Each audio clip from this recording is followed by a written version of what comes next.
I've said it before, and it's worth saying again, that if you probably want a more accurate picture of what is going on in Brexit Britain, very often you have to go and look at foreign newspapers or even a different source, because very often our own newspapers are not going to tell the truth. Remember, most of our press in the UK is pretty much predominantly right-wing owned, as is unfortunately most in the case of most of our media. And there are many other places where there are, shall we say, obviously left voices, but they aren't as predominant as others. James O'Brien springs to mind as being one of the most prominent media voices on the left in the UK. But today we go to the Irish Times, because once again, as we've said before, sooner or later Labour will have to speak out about Brexit. And the problem is Keir Starmer seems to be absolutely tiptoeing around the subject, but others are breaking ranks and are starting to talk about the shambles that is Brexit, and it's well worth talking about. So we're going to jump into the Irish Times today and find out what they have on, what their view on the Labour being silent on this is.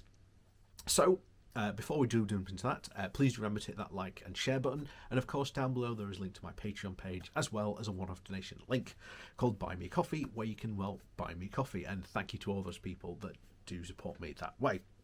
So on with this. Like I say, this comes from the Irish Times. The title is British Labour must speak up about Brexit shambles. Louise Haigh, the shadow Northern Ireland Secretary, recently emphasised three important aspects of the British Labour Party policy. First, the party would prioritise rebuilding the relationship with Ireland and recognises that this will require trust. Second, the recent unilateral Downing Street approach to Northern Ireland Protocol serves nobody's interests. Third, Britain should seek a less combative and conflictual relationship with Europe that currently being pursued by the British government. These are valuable points that will be warmly welcomed in Ireland, as well as by many in Britain. It therefore seems churlish to note that another important issue, namely the impact of Brexit, the Labour Party is largely keeping stum. When it comes to the impact of Brexit than the trade deal on people and businesses, there seems to be more lip biting in the Labour Party than the biting of bullets. This relative silence is worthy of reflection. Labour has long been fundamentally pro-European party. However, its reliance to assert those credentials publicly is not a new phenomenon. 10 years ago, a Labour frontbencher spokesperson assured me that nothing had changed in Labour Party's enthusiastic approach to Europe. The only thing that had changed, he told me, was that the party had decided to hold back from making that case publicly. It seemed quite a big change to me. And Jeremy Corbyn's manifest lack of enthusiasm for Europe made the years of his leadership of the party something of an anomaly.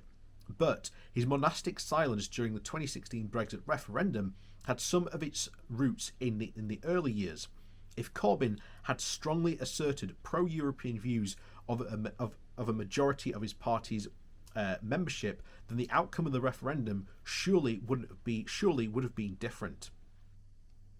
And the enthusiasm across much of the party for Europe did find its voice in the subsequent Brexit negotiations. However, since the trade deal in December, the party seems to be hiding much of its European light under the bushel of political calculation.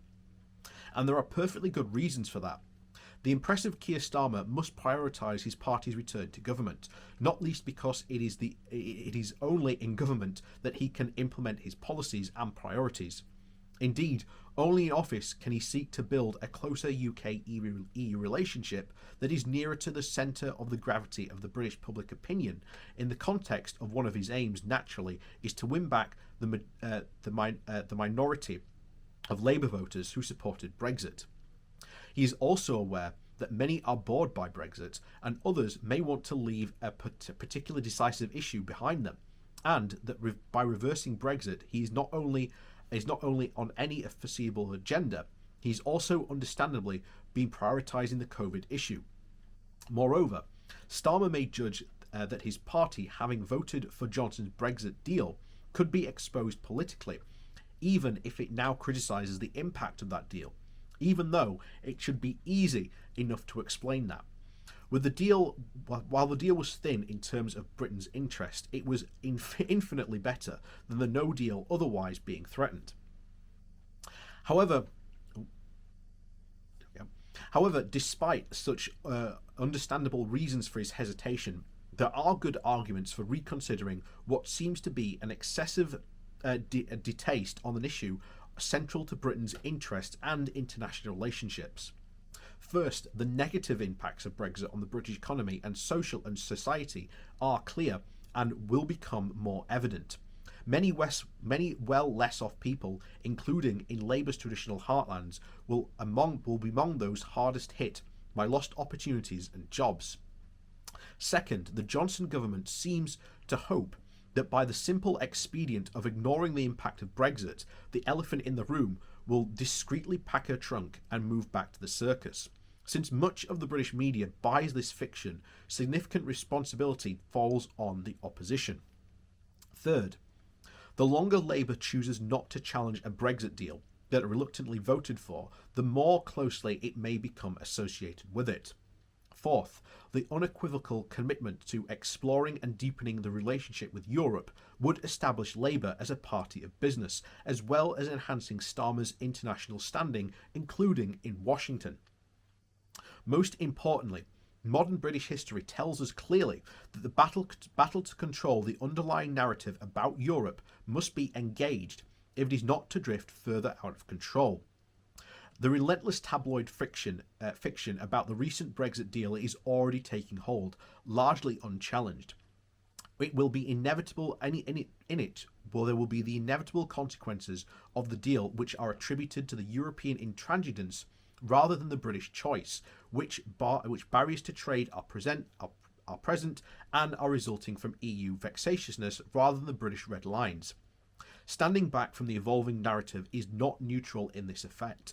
The Labour Party intends to one day to restore a sensible approach to Europe that speaking up now would surely help shape that necessary context.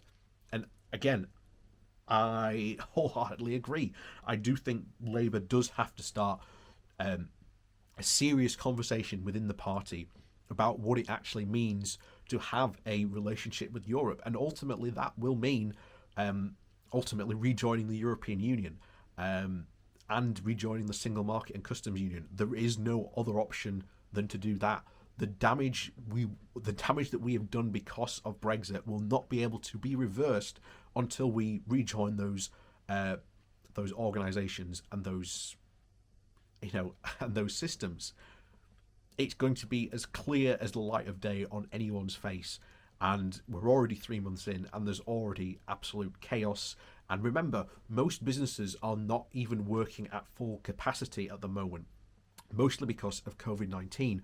But the quicker that ends, and as we've seen already, Boris is rushing to get people back to work, but the more people get back to work, the more they're going to experience this more red tape that they had to deal with, the more those costs come, and the more that costs businesses at a time when they cannot really accept there being more costs.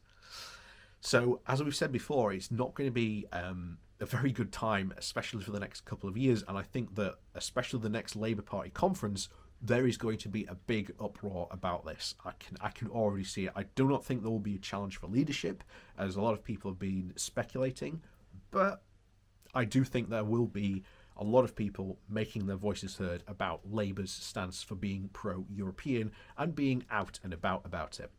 So with that said, thanks for watching. Please remember to hit that like and share button on your way out. And of course, down below there is links to my Patreon page as well as a one-off donation link. And as always, thanks all for watching, and we'll see you all next time.